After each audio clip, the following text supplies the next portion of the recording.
자유한국당 황교안 대표가 어제 삭발식을 가졌죠. 오늘 또 몇몇 인사들이 삭발 투쟁에 동참했는데요. 과연 효과가 어떨지 궁금합니다. 황교안 대표 애국가가 울려 퍼지는 가운데 삭발식을 가졌고요.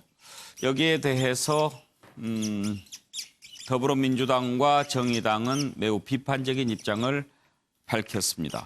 오늘 또 몇몇 인사들이 삭발 투쟁에 동참했는데 삭발을 하고 그 다음 카드는 또 무엇일지 이 부분도 한번 생각해 봐야 할 것 같습니다. 관련된 영상을 먼저 보시죠.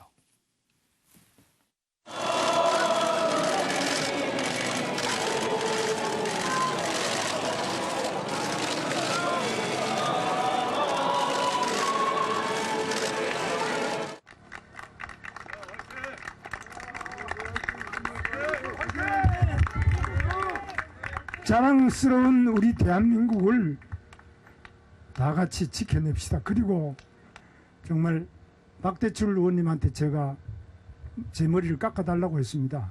용기가 필요합니다.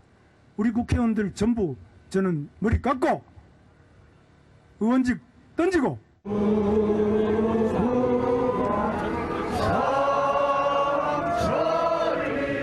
우리 송영선 의원이 오늘 머리를 깎는 이 심정으로 몸을 던져 송다르크로서 무너져가는 이 나라 대한민국 바로잡아 주시고 여성 의원의 머리를 제 손으로 깎으면서 제 마음이 몹시 아픕니다.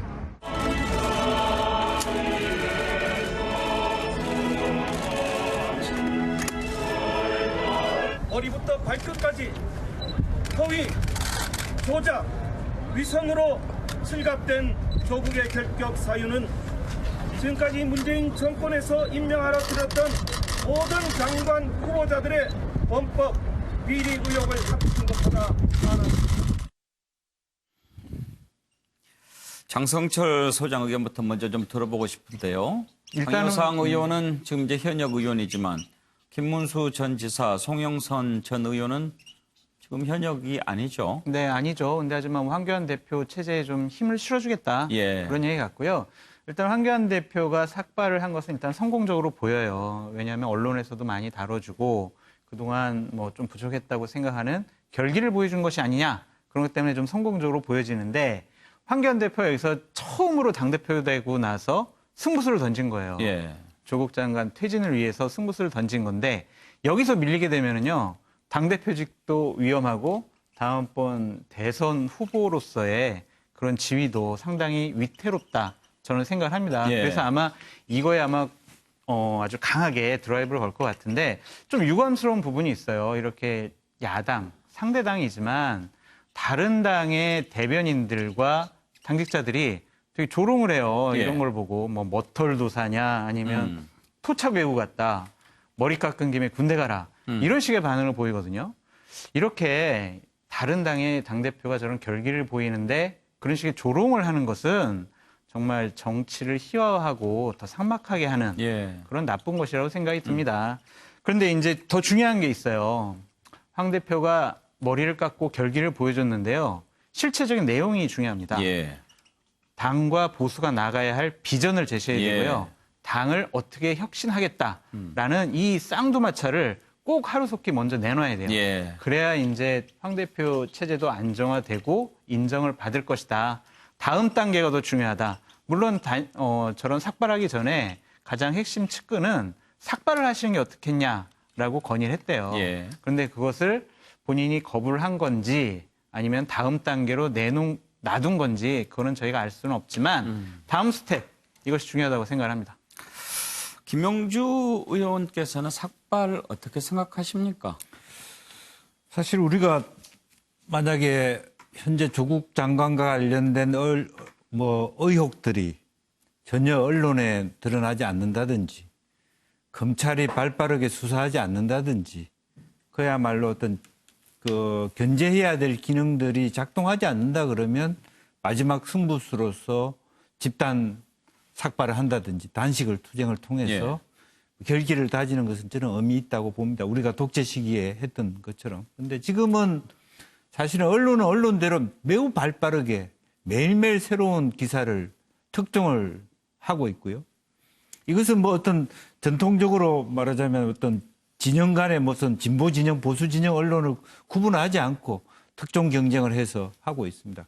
검찰도 말하자면 오히려 진보 진영에서 우려할 정도로 윤석열 검찰총장 지휘하에 아주 일사불란하게 최선의 검사, 말하자면 감찰 활동과 수사를 하고 있다고 생각되거든요.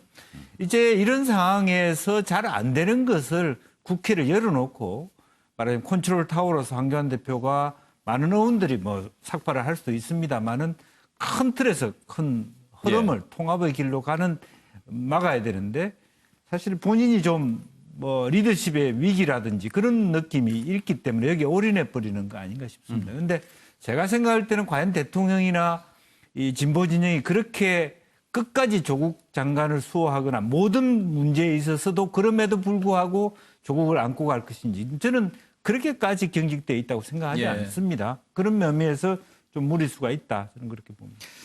최종 교수 어제만 해도 사실 이제 삭발을 보는 시각들이 좀 뭐라고 그럴까요? 착잡하다고 그럴까요? 그렇죠. 뭐 그런 많이 안타까워하시는 분들 안타까워했는데 오늘 이렇게 좀 보면은 분위기가 어제와는 조금 다른 것 같아요. 그렇죠. 그러니까 지금 일종의 그러니까 정치적인 결기를 보여준 측면은 분명히 있지만 이걸 계기로 해서 다 지금 뭐 여러분들이 머리를 깎는 부분에 대해서 과연 진정성 그런 측면에서 과연 국민들이 얼마만큼 공감할까 그런 여론은 분명히 있는 것 같습니다. 그래서 제가 판넬에 뭐라고 했냐면 간중은 일단 모았어요.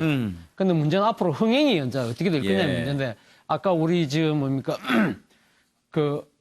장 소장님 말씀하신 것처럼 앞으로가 더 중요한 것 같아요. 그러니까 지금 저희 국민들이 사실 조국 의혹을 둘러싸고 지금 여론조사를 보면 조국 장관 임명에 대해서 상당히 반대 여론이 높지 않습니까? 그렇다고 하면 그동안에 문재인 정권에 대한 높은 지지율이 상당히 흔들리고 있는 부분이 분명한데 그럼 그 반사적 이익을 한국당이 갖고 가고 있느냐? 갖고 가고 있지 못하다는 겁니다. 그렇다고 한다면 그건 왜 못 갖고 가느냐? 저는 첫 번째는 이런 시각이 있다는 거예요. 너나 잘하세요. 이번에 그러니까 지금 청문회 끝나는 바로 그 다음날 새벽에 장제원 의원 아들의 그런 음주운전 사건 그리고 지금 나경원 원내대표 그리고 또 한교안 당대표 자녀들에 대한 잇따른 의혹들이 계속적으로 지금 언론에 지금 도마에 올라오고 있다는 겁니다. 자, 그렇다고 한다면 지금 일부 국민들이 네티즌들이 이야기하던 식으로 그러면 전체 국회의원들의 그러니까 자녀들의 그러니까 스펙 문제 한번 전부 다 이참에 다 조사해 보자. 그것이 과연 이 지금 그러니까 조국 장관만의 문제인지 아니면 우리 사회의 기득권과 특권층들의 일상화된 그런 비리와 그러니까 탈선인지 이 부분을 한번 조사하자는 부분 목소리 이런 부분에 대해서도 자유한국당 입장에서 좋다. 우리도 한번 이런 부분들에 대해서 우리 스스로 한번 돌아보겠다는 그런 마음. 그리고 또 하나는 지금 사실은 지금 그러니까 여권을 떠난 상당수의 지지층들이 무당층 내지는 중도층으로 머무는 이유 중에 하나는 자유한국당이 아직까지 대안으로서의 확실한 신뢰를 주지 못하고 있다는 겁니다. 그것은 뭐냐? 그동안 탄핵당하고 난 뒤에 거의 3년이 지나는 동안 진정한 자기 방송과 혁신이 없었다는 것이죠. 이러한 저는 그러니까 원내 병행투쟁도 좋은데 더 병행투쟁해야 될 부분은 자기 자성과 혁신 이것도 뒤따라야만 이 지지가 올라갈 수 있다는 겁니다. 결국 흥행이 성공할 수 있다는 겁니다. 황교안 대표가 들어선 뒤로 지금 장외 집회 또 삭발 투쟁, 강경한 투쟁 계속하면서 국회는 계속 제대로 열리지 않고 있습니다. 오기영 변호사, 지금 국회가 아마 9월 정기국회가 제대로 될까 어떻게 보세요? 지금 정기국회 원내대표 연설만 이제 무산이 됐지만 다른 일정들은 실제 사실상 그 각 상임위 논의를 하고 있는 것 같습니다. 구체적으로 대정부 질문에 대한 준비도 각 팀이 하고 있는 것 같고요. 그래서 완전 무산되지는 않을 거다라고 보는데 다만 좀 이 상황을 보시면 안타까운 것은 지금 정쟁이 언제든지 있을 수가 있고 또 그 자체가 무조건 부정적일 수는 없는데 정쟁만 이제 보여서 그렇고 또 다른 측면에서 국민들 보기에 부끄러운 게 정치 실패. 이 국회에서 여야가 함께 뭔가를 제도를 만들어내는 노력들이 좀 있어서 그 성과가 있어야 되는데 올해 1년 동안 뭐 했나 뭘 그대로 현재 국회에서 만들었나 지금 패스트트랙 올려놓은 거 빼놓고 제대로 지금 국민들 알려진 게 하나도 없거든요. 그래서 지금 이런 점에 대해서 아까 그 자유한국당이 저스티스 리그라고 하면서 개혁 과제 몇 가지 설정을 했는데 이런 과제들을 지금 제도화시키기 위한 노력을 좀 정기국회 좀 하자라고 한다면 그 오히려 여야 상관없이 바꿔 풀어갈 수 있는 거 아닌가. 그런 자세, 대안을 만들어내는 노력, 그리고 실제 국민들의 관심을 본질적으로 풀어나가려는 노력, 이게 지금 이루어져야 될 그런 시기가 아닌가 싶습니다. 정태근 의원, 지금 20대 국회 아닙니까? 예. 19대 국회를 우리가 식물국회라고 불렀는데 19대 국회 때 법안 통과율이 42.8%였더라고요. 예. 이게 보니까 18대, 17대, 16대보다도 엄청나게 낮았는데 지금 20대 국회가 30.5%.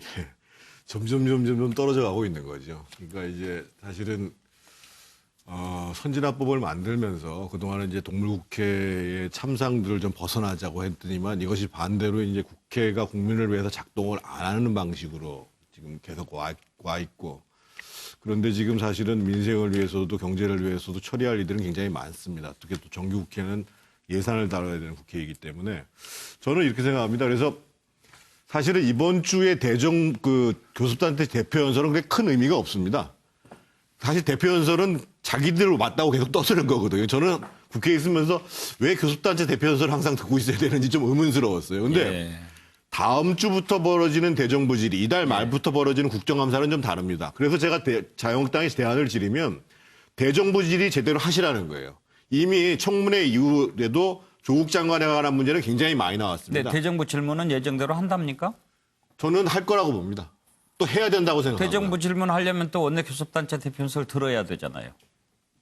저는 그거를 합의 봐서 교섭단체 대표연설을 하지 말고 지금 그래서 대정부 질의부터 들어갔으면 좋겠다는 생각이고요. 또 그것도 민주당이 안 받아줄 것 같고. 제가 이제 꼭 제안 드리고 싶은 것은 대정부 질의가 끝난 다음에 저는 해임 건의안 추진 문제를 자유한국당이 됐든 바른미래당이 됐든 반드시 해야 된다고 생각합니다. 왜냐하면 이것을 정치공학적으로 바라볼 문제가 아니라 국민 지금 과반 이상이 지금 장관이 부적절하다고 생각하거든요. 대통령의 인사권이라는 것을 자꾸만 고유권한이라고 하는데 그것은 국민적 동의의 기초에서 행사돼야 되는 겁니다. 그래서 저는 대정부 질의하고 해임 건의안 추진하고 그리고 국정감사 예정대로 들어가는 것이 바람직하다고 생각합니다. 예, 아무튼 싸우는 건 싸우는 거지만 일 안 하는 국회가 무슨 소용이 있겠습니까?